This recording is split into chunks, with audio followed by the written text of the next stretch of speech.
అంబటి రాంబాబు గారిని ఏ రకంగా అయితే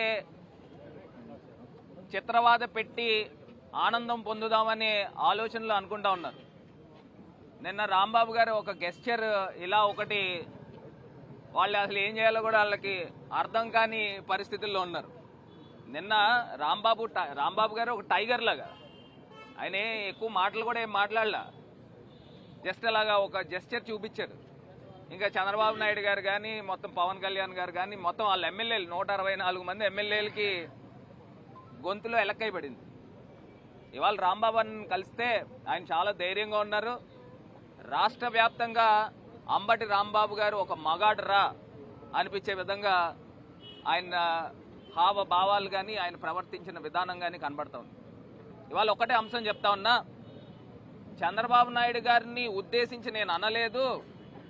అక్కడ అంతమంది వేల మంది నన్ను బూతులు దాడుతూ దుర్భాషలు మాట్లాడుతూ అటాక్ చేయడానికి వచ్చినప్పుడు ఆ స్పర్ ఆఫ్ మినిట్లో ఆ మాట వచ్చింది, ఆ మాట దొల్లింది, నేను ఇంటెన్షనల్గా అనలేదు అని ఆయన వ్యక్తపరిచాడు. వ్యక్తపరిచినప్పుడు ఆయనకేమో జైలా, ఇంటి మీదకి దాడి చేసి హత్యాయత్నానికి కారకులైన వాళ్ళకి స్టేషన్ బెయిల్. ఇక్కడ అర్థమవుతా ఉంది, ఇక్కడ లోకేష్ అనే వ్యక్తి యొక్క రెడ్ బుక్ రాజ్యాంగము ఆంధ్రప్రదేశ్ రాష్ట్రంలో అమల్లో ఉంది.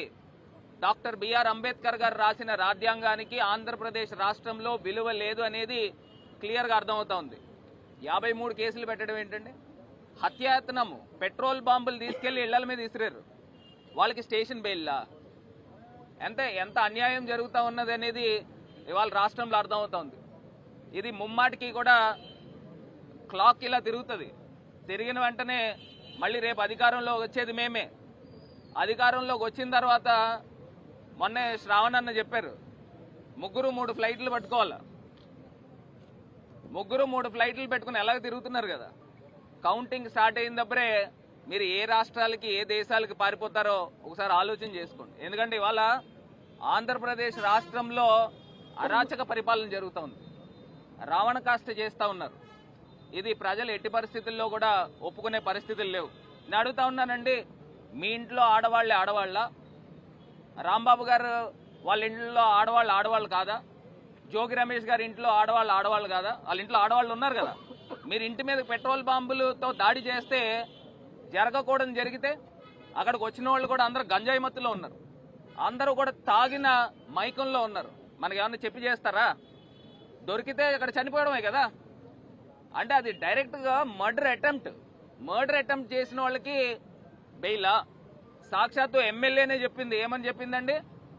మేము దాడి చేయడానికి వెళ్ళామని ఆమె ప్రెస్ ముందర చెప్తా ఉంది. అంటే దానికి అర్థం ఏంటి? అంటే మీకు రాజ్యాంగం లేనట్టే కదా. రాష్ట్రంలో పోలీస్ డిపార్ట్మెంట్ ఏం చేస్తున్నారండి?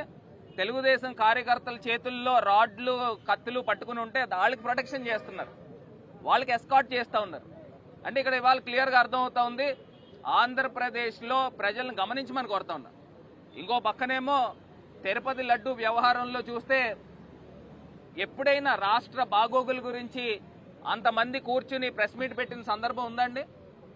తిరుపతి లడ్డు ఎపిసోడ్లో వాళ్ళు డిఫెన్స్లో పడిపోయారు కాబట్టి వాళ్ళు కూర్చుని ప్రెస్ మీట్ పెట్టి చెప్పుకునే కార్యక్రమం చేస్తున్నారు. మళ్ళీ చంద్రబాబు నాయుడు గారికి అసలు అది నోరా ఇంకేమనాలా? ఆయన తీసుకొచ్చి బాత్రూంలో వాడే యాసిడ్ వాడారని అంటే రాజకీయాలకి మేము ఎంతకైనా దిగజారిపోతాము అనేది ఇవాళ అర్థమవుతోంది.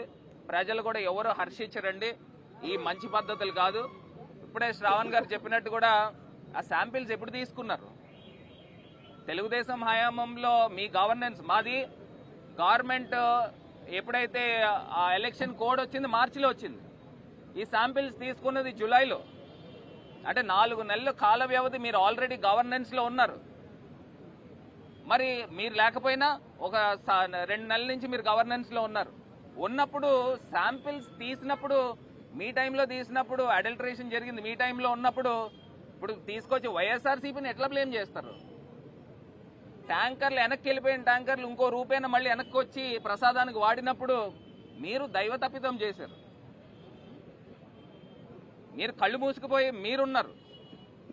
ఇవాళ రాష్ట్రాన్ని ప్రజల యొక్క దృష్టిని మరలించే కార్యక్రమము, ఇవాళ రాంబాబు గారు అరెస్ట్ అనేది క్లియర్గా అర్థమవుతోంది. 54 కేసులు పెట్టడం ఏంటండి?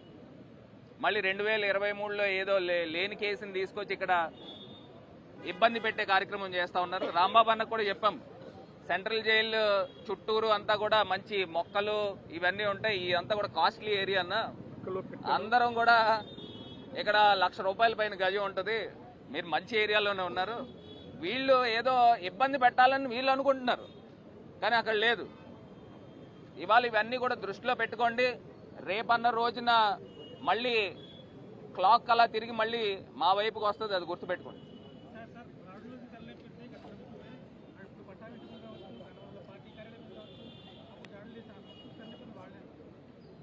నేను అంటా ఉన్నానండి, ఇప్పుడు ఆ రోజు ఏదైతే ఘటనలు జరిగినాయో, ఘటనలు జరిగినప్పుడు ఆ రోజు క్లియర్గా ఈ పెట్రోల్ బాంబులు లేకపోతే కత్తులు కటార్లు తీసుకెళ్లి ఎవరి మీద దాడులు చేయలేదే. ఆ రోజు నిరసన వ్యక్తపరచడానికి అక్కడికి వెళ్ళిన సందర్భం. ఇప్పుడు పట్టాభి గారు కూడా ఆ రోజు మాట్లాడిన మాట ఏంటి? పట్టాభి అన్నవాడు పర్పస్ఫుల్ గా మాట్లాడాడు. ఇక్కడ స్పర్ ఆఫ్ మినిట్ లో దాడి చేయడానికి వచ్చిన వాళ్ళని తిరిగి రిటాలియేట్ చేస్తూ మాట్లాడిన మాట. అంటే ఆన్ పర్పస్ మాట్లాడిన దానికి స్పర్ ఆఫ్ మినిట్ లో వచ్చిన దానికి తేడా ఉంది, చాలా తేడా ఉంది. ఇది ఆన్ పర్పస్ ఆ రోజు పట్టాభి అనే